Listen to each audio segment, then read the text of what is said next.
is a supersonic variable sweep wing, heavy bomber used by the United States Air Force. It has been nicknamed the Boeing, from B-1, 2. It is one of 3 strategic bombers serving in the U.S. Air Force fleet along with the B-2 Spirit and the B-52 Stratofortress as of 2023. The B-1 was first envisioned in the 1960s as a platform that would combine the Mach 2 speed of the B-58 Hustler with the range and payload of the B-52, and was meant to ultimately replace both bombers.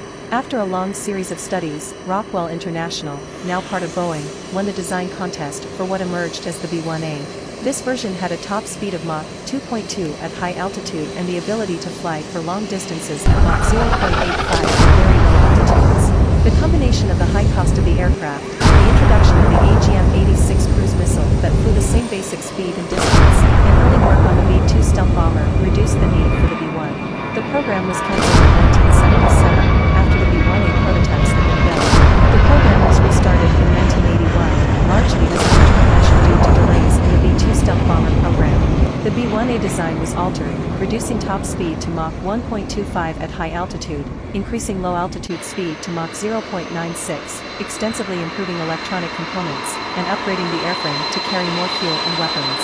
Dubbed the B-1B, deliveries of the new variant began in 1985. The plane formally entered service with Strategic Air Command, SAC, as a nuclear bomber the following year. By 1988, all 100 aircraft had been delivered. With the disestablishment of SAC and its reassignment to the Air Combat Command in 1992, the B-1B was converted for a conventional bombing role. It first served in combat during Operation Desert Fox in 1998 and again during the NATO action in Kosovo the following year. The B-1B has supported U.S. and NATO military forces in Afghanistan and Iraq. As of 2021, the Air Force has 45 B-1Bs. 3. The Northrop Grumman B-21 Raider is to begin replacing the B-1B after 2025. All B-1s are planned to be retired by 2036. 4. In 1955, the USAF issued requirements for a new bomber combining the payload and range of the Boeing B-52 Stratofortress with the Mach 2 maximum speed of the Convair B-58 Hustler. 5. In December 1957, the USAF selected North American Aviation's B-70 Valkyrie for this role, a 6-engine bomber that could cruise at Mach 3 at high altitude, 70,000 feet or 21,000 m. 6. 7. Soviet Union interceptor aircraft, the only effective anti-bomber weapon in the 1950s. 8. Were already unable to intercept the high-flying Lockheed U-2 Wink with a Frown 9. The Valkyrie would fly at similar altitudes, but much higher speeds, and was expected to fly right by the fighters. By the late 1950s, however, anti-aircraft surface-to-air missiles, SAMs, could threaten high-altitude aircraft. 10. As demonstrated by the 1969 Gary Powers U-2. 11. The USAF Strategic Air Command, SAC, was aware of these developments and had begun moving its bombers to low-level penetration even before the U-2 incident.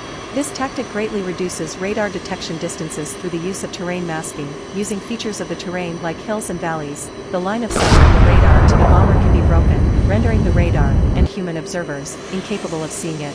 12. Additionally, radars of the era were subject to clutter from stray returns from the ground and other objects, which meant a minimum angle existed above the horizon where they could detect the target. Bombers flying at low altitudes could remain under these angles simply by keeping their distance from the radar sites. This combination of effects made sounds of the era ineffective against low-flying aircraft. 12.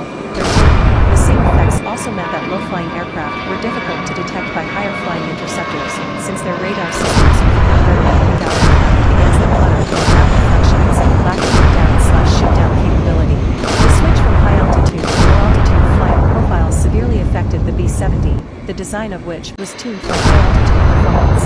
Higher aerodynamic drag at low level limited the B-70 to subsonic speed while dramatically decreasing its range. 10. The result would be an aircraft with somewhat higher subsonic